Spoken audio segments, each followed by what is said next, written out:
এখন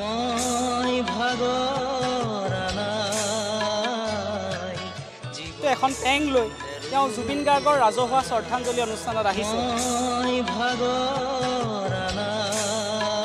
মই ধেমাজি মাছখোৱাৰ পৰা আহিছোঁ। ধেমাজিৰ পৰা আহিছে। জুবিন গাৰ্গক ভাল পায়, জুবিন গাৰ্গৰ অনুৰাগী হয়, বহুত বেছি ভাল পায় আৰু তাৰ বাবে পেং লৈ তেওঁ জুবিন গাৰ্গৰ ৰাজহুৱা শ্ৰদ্ধাঞ্জলি অনুষ্ঠানলৈ আহিছে। 5 বজাৰ পৰা লাইন লৈছোঁ ইয়াত। পুলিচে প্ৰথমতে ৰাখিছিলে মোক সোমাব নোৱাৰিম বুলি, বাট মোৰ ভগৱানজনক লগ পাবলৈ মোৰ যিটো হেঁপাহ আৰু সাহস, চ' সেইটো দেখি তেওঁলোকে ভাবিলে যে পাৰিম বুলি। মোৰ গাড়ী খুন্দাত মোৰ ডিঙিত ভাগিছিলে, স্পাইনেল কৰ্ড ইঞ্জৰি হৈছিলে। এডাল ষ্টিক লৈ পেলাই মই ইফালে ইফালে যাওঁ, কিন্তু আজি ইমান ভিৰৰ মাজত ষ্টিক লৈ সম্ভৱ নহয়, গতিকে এখন ৱাকাৰ লৈ আহিছোঁ। অকলে আহিছোঁ ধেমাজিৰ পৰা। মোৰ বাবে ভগৱান তেওঁ। মোক তেওঁ এটা কথা কৈছিলে, মই খাৰঘূলিলৈ তেওঁক যেতিয়া লগ কৰিবলৈ গৈছিলোঁ, এই ৱাকাৰখন লৈ গৈছিলোঁ, তেতিয়া মোক কৈছিলে তেওঁ, তই এতিয়া মোৰ কান্ধত ধৰ, মই যেতিয়া বুঢ়া হ'ম মই তোৰ কান্ধত ধৰিম।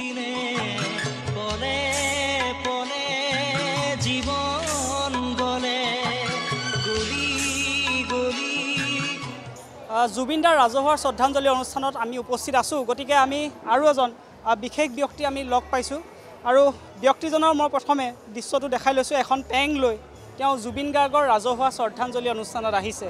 এজন যুৱক বুলি ক'ব লাগিব, তেওঁ বয়স হয়তো বেছি হোৱা নাই, গতিকে সেইকাৰণে আমি যুৱক বুলি কৈছোঁ আৰু জুবিন দাক ভাল পায়। আৰু এই যুৱকজন বহু দূৰৰ পৰা আহিছে। তেওঁ পৰিচয়টো জানিম, তেওঁ ক'ৰ পৰা আহিছে সেয়াও জানিম। প্ৰথমে আপোনাৰ নামটো? মোৰ নাম জয়ন্তজিৎ পাপু আৰু মই ধেমাজি মাছখোৱাৰ পৰা আহিছোঁ। ধেমাজিৰ পৰা আহিছে। জুবিন গাৰ্গক ভাল পায়, জুবিন গাৰ্গৰ অনুৰাগী হয়, বহুত বেছি ভাল পায় আৰু তাৰ বাবে পেং লৈ তেওঁ জুবিন গাৰ্গৰ ৰাজহুৱা শ্ৰদ্ধাঞ্জলি অনুষ্ঠানলৈ আহিছে। পেং লৈ ভাবক, গতিকে তেওঁ ধেমাজিৰ পৰা আহিছে, বহু দূৰ। কিহত আহিলে?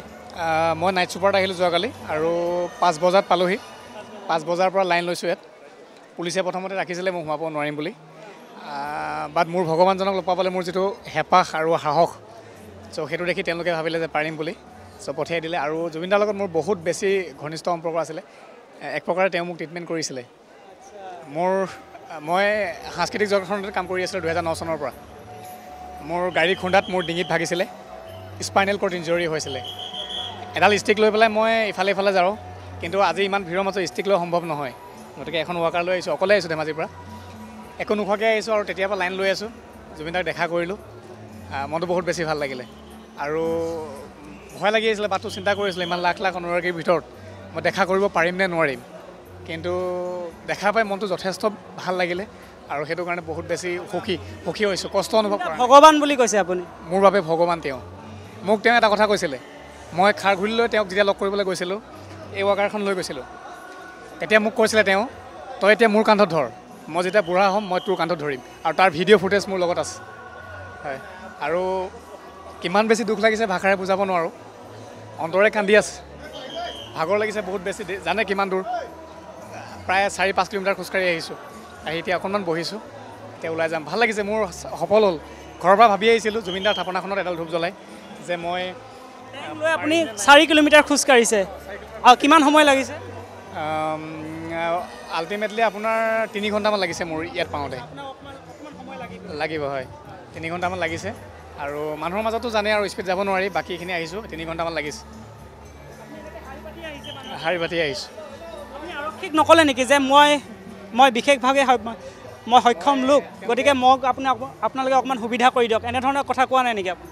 তেওঁলোকে মোক দেখিছিলে গেটৰ সন্মুখতে, দেখাৰ পৰা তেওঁলোকে ক'লে যাব নোৱাৰিব নেকি, ক'লে এই ৰাস্তাটোৱে দি আহিব পাৰিম নেকি, ফ্ৰী ৰাস্তা আছে চাওঁ বুলি ক'লে। আৰক্ষী শীৰ্ষৰ বিষয়া সকলে গৈ পেলাই কিবা কথা বতৰা পাতিলে, অলপ দেৰি বহিব দিলে মোক, আধা ঘণ্টামান বহিলোঁ। তাৰপিছত কিছু সময়ৰ পাছত ক'লে যে আপুনি যাব নোৱাৰিব, সেইফালে যাব লাগিব, উপায় নাই, নহ'লে আপুনি অকণমান আগৰপৰা ঘূৰি আহক, সেনেকৈ ক'লে। মই ভাবিলোঁ যে ইমান দূৰ মই যেতিয়া আহিলোঁ, মই ঘূৰি কোনো কাৰণত নাযাওঁ, আৰু জুবিন দাই পাছফালে আছে, মোক মাতি আছে, চ' মই ঘূৰি যোৱাটো অসম্ভৱ, গতিকে মই যামেই। চ' আহিলোঁ, দৰ্শনো কৰিলোঁ, খুব ভাল লাগিল। আপোনাৰ ভৰিখন ইঞ্জুৰি আছে, কি হৈ আছে বুলি ক'লে? মানে মোৰ ডিঙিত ভাগিছিলে, স্পাইনেল কৰ্ড ইঞ্জৰি হৈছিলে, 2টা ভৰি ষ্ট্ৰক হৈ গৈছিলে। এতিয়া ঠিক হৈ গ'ল, থেৰাপি লৈ কৰি আছোঁ, নিজে চলি আছোঁ। খোজ কঢ়াত অলপ প্ৰব্লেম আছে। জুবিন দা আপোনাক মোক আৰ্থিকভাৱে ডেফিনেটলি মোক সহায় কৰিছিলে, মোক ট্ৰিটমেণ্ট কৰাইছিলে। হয়, গতিকে এই যুৱকজনক আমি দেখাইছোঁ জুবিন গাৰ্গৰ ৰাজহুৱা শ্ৰদ্ধাঞ্জলি অনুষ্ঠানত তেওঁ আহিছে, ধেমাজিৰ পৰা আহিছে। গতিকে কিমান কষ্ট কৰি তেওঁ দুদিন তেওঁ সম্পূৰ্ণ কষ্ট হৈছে বুলি কৈছে। গতিকে আপুনি বহি লওক। আপুনি আৰু কিমান দিন থাকিব? ইয়াৰ আৰু এটা বা দুটা দিন থকা হ'ব? হয়তো আজিৰ দিনটো থাকিম চাগে। হয় হয় হয়, নাইট ছুপাৰ।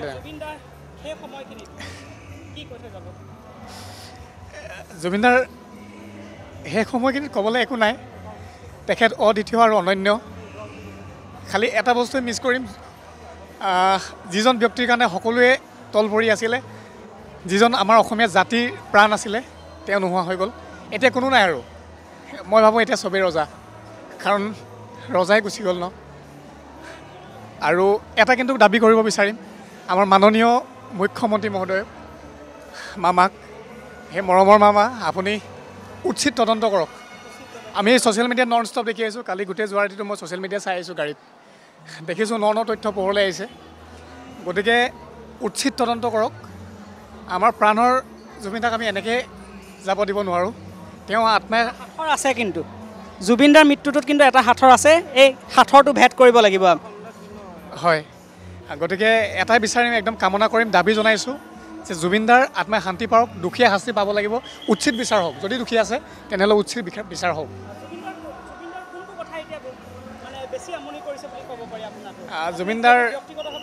জুবিনদাৰ মোক এটা কথা বেছি আমনি কৰিছিলে, মোক চেলেঞ্জ কৰিছিলে। তেওঁ এটা কথা মোক কৈছিলে, তোক মই থিয় কৰাম, ইটছ মাই চেলেঞ্জ। তেওঁ মোক সেই কথাটো কৈছিলে, আৰু সেই ভিডিঅ'টো ইতিমধ্যে ছ'চিয়েল মিডিয়াত বহুত বেছি ভাইৰেল হৈ গৈছে। থিয় হ'লোঁ, আপুনি অন কেমেৰা থিয় হৈছে। আপুনি মই থিয় হ'লোঁ, মই খোজকাঢ়ি আহিছোঁ, প্ৰমাণ আছে, দেখিছে। আৰু মোৰ জীৱন সংগ্ৰাম চলি আছে আজিও। মই বহুতৰ ওচৰত সহায় বিচাৰি গৈছিলোঁ, তাৰ ভিতৰত জুবিন গাৰ্গ অন্যতম। দাদাৰ ওচৰত যেতিয়াই গ'লোঁ, তেখেতে মোক দেখা পাই কান্দিছিলে। প্ৰথমজন ব্যক্তি যি মোক দেখা পাই কান্দিছিলে, প্ৰথমজন ব্যক্তি যি মোক লগ পাইছিলে, আপুনি প্ৰথমজন ব্যক্তি যি মোক চোলা খুলিব দি মোৰ বডি চাইছিলে, মোক কৈছিলে কি ল'ৰা চা না, ইয়াৰ ফিটনেছ চাচোন কি হৈ গ'ল, কান্দিছিলে তেনেকৈ কৈ। আৰু তেওঁ কৈছিলে তোক মই থিয় কৰাম, ইটছ মাই চেলেঞ্জ, আৰু তই এতিয়া মোৰ কান্ধত ধৰ, বুঢ়া হ'লে মই তোৰ কান্ধত ধৰিম। চ' সেই কথাকেইটাই মোক বহুত বেছি আমনি কৰে, এতিয়াও আমনি কৰে। ঘৰতো ভয় খাইছিলে চাগে, দেখি আছে ইমান বেছি মানুহ পাৰিম নে নাই, কিন্তু অকলে আহিছোঁ মই, আৰু অকলে যাম।